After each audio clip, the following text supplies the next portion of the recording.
Hi students, greeting of the day and welcome to the video. In this video lecture, we are going to deal with the portion will be colloidal solution. In colloidal solution, what are the ways in which the colloidal solution they help us in studying this topic? What are colloidal solutions? What is the range of particle size when we talk about colloidal solution? So this all will be dealing into this portion, colloidal solution. Colloidal solutions, these are the solutions which are segregated from the true solution or colloidal solution and suspension on the basis of a simple parameter which is nothing but the particle size. If the particle size is less than 1 nanometer, we say that this colloid is not a colloid, it has been converted into true particles if we are making it. But on the basis of particle size, less than 1 nanometer is true solution, 1 to 99 nanometer is colloidal solutions, and 99 and above is the precipitates. So on the basis of the particle size, and that's why they are interconvertible. True solutions of say 0.9 nm, if you combine, then it becomes 1.8 nanometer, and that 1.8 nanometer is nothing but now it has come into the colloidal solution. Similarly, a particle of 52 nanometer and 60 nanometer, if they are combined, obviously that becomes more than 100. So that has been converted to suspension, or vice versa. The suspension can be broken down into colloidal solution can be broken down into a true solution. Colloidal solutions, the solution in which the diameter of the particle may range from 1 to 100 nanometer. The colloidal particles do not settle down under the force of gravity even at long standing. If they are kept for a longer duration of time, then also they won't settle, they will remain there into the solution itself, and they will be suspended. A colloidal system is always heterogeneous, that is glue. If we take the example, glue, starch, albumin, gelatin, blood, soap solution, ink, cloud, smoke, these are the best examples of colloidal solution. Now, what are crystalloids? Crystalloids, those substances whose aqueous solution can pass through semi-permeable membrane and are known as crystalloids, like NaCl, KCl, H2SO4 and NaOH. Dispersed phase, the phase of colloidal particles is called dispersed phase, and dispersion medium, the medium in which these particles are dispersed, is called dispersion medium. That is, water is the dispersion medium for hydrosols. Again, I'd like to tell there are two components of colloidal solution. One is the dispersed phase and dispersion medium. Say if I am making a solution of NaCl, then water is taken to be the dispersion medium, and the salt which I am adding, that is NaCl, will be taken as dispersed phase. Aerosols, when dispersion medium is gas and the dispersed phase is either solid or liquid, the colloidal system is called aerosols. That is fog, cloud, fine insecticides sprayed in the atmosphere, smoke. These are the best examples. Similarly, colloidal suspensions in air are also called aerosols.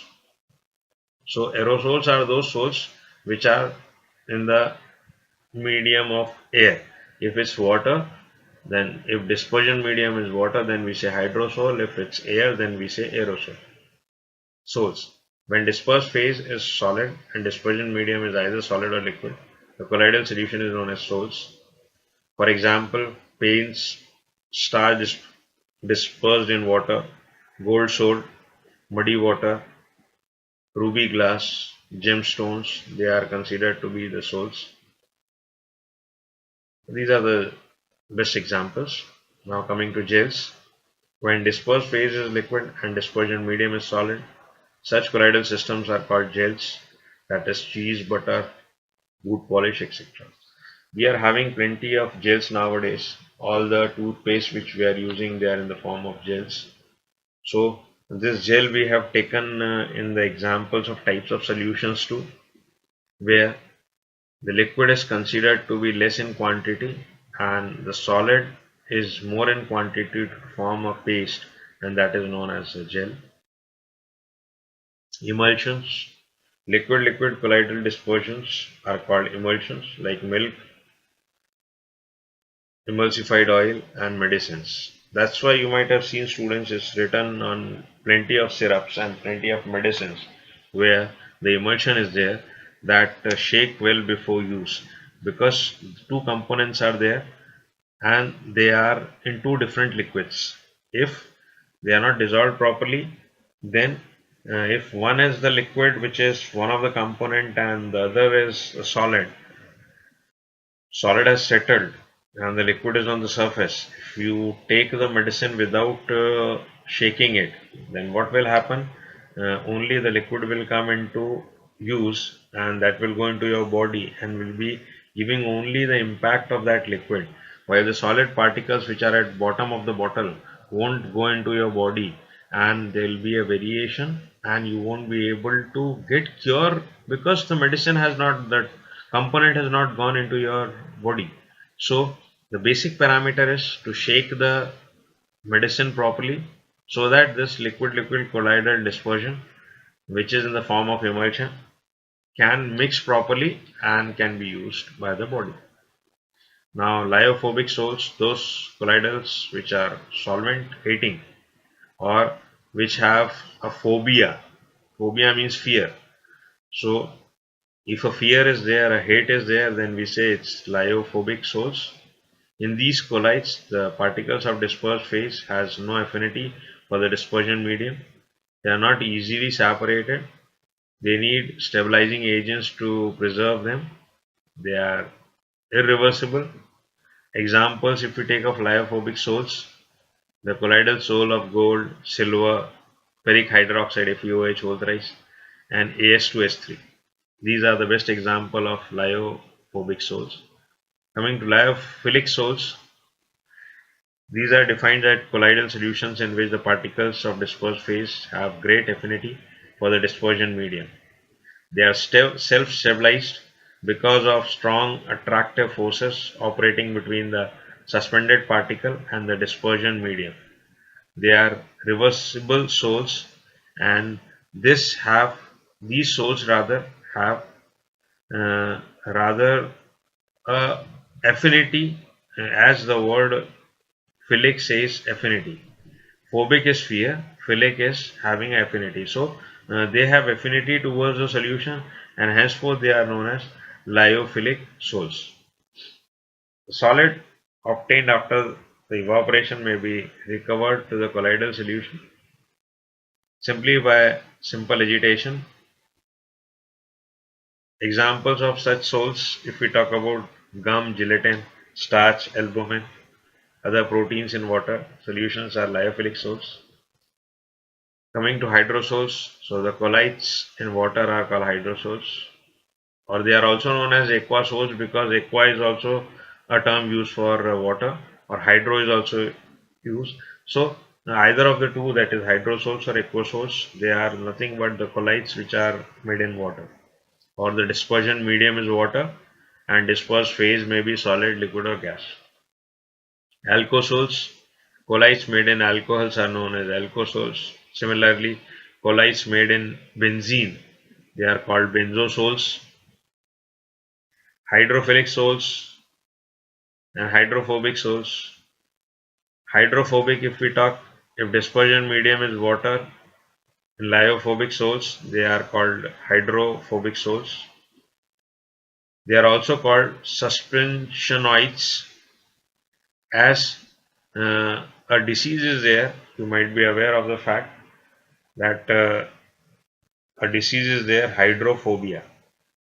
When a dog bites, a person gets hydrophobia, the disease where there is fear of water. The water is brought to him, but the patient has the fear to water, and that's why it was known as hydrophobia. The same parameter is used over here. Hydrophobic solution means having fear of water, that is hydrophobic, and hydrophilic is where there is affinity towards water. If dispersion medium is water and lyophilic salts, they are called hydrophilic salts. Intrinsic colloids, some substance which readily pass into colloidal solution on warming with suitable liquids are called intrinsic colloids like gum, acerbic, glue, starch and gelatin. The colloidal solution thus obtained are called lyophilic salts. They are intrinsic in nature. Extrinsic colloids, substance which do not pass into colloidal solution even on heating, are called extensive colloids. They are referred as lyophobic salts, silver and gold salts. Rather, you can say intrinsic salts are nothing but lyophilic salts, while extrinsic colloids are lyophobic salts. So, students, with this also you are in position to remember. Again, I repeat, intrinsic is lyophilic and extrinsic is lyophobic. So, just have a phobia is of extrinsic, means the outer one which you can see, the outer properties which you can see, then you can relate it to lyophobic, while lyophilic are those which are intrinsic, means inside. Multimolecular collides, the collides in which the colloidal particle consists of aggregates of atoms or small molecules with diameters of less than 1 nanometer are called multimolecular collides. For example, a gold sol may contain particles of various size having several atoms of gold. Similarly, a sulfur sol contains particles or consists of the particles containing about a thousands of acid molecules. These are held together by van der Waals forces. They are known as puckered ring or crown structure forming acid. Last is macromolecular collides. These are collides in which the dispersion particles are themselves larger molecules. Usually they are polymers. Since these molecules have dimension comparable to those of colloidal particles, their dispersions are called macromolecular collides. The examples are protein, starch, and cellulose form macromolecular collides. So students, this was surface chemistry, which we have taken the third topic over here, that was colloidal solution. What are colloidal solution, how the colloidal solutions are formed, how they have the variation into the properties, this all we have dealt over here. So just for the recapitulation, it was nothing but the colloidal solution, how these colloidal solutions, lyophobic salts, lyophilic salts, then aerosols, benzosols, hydrosols, this all we have dealt over here.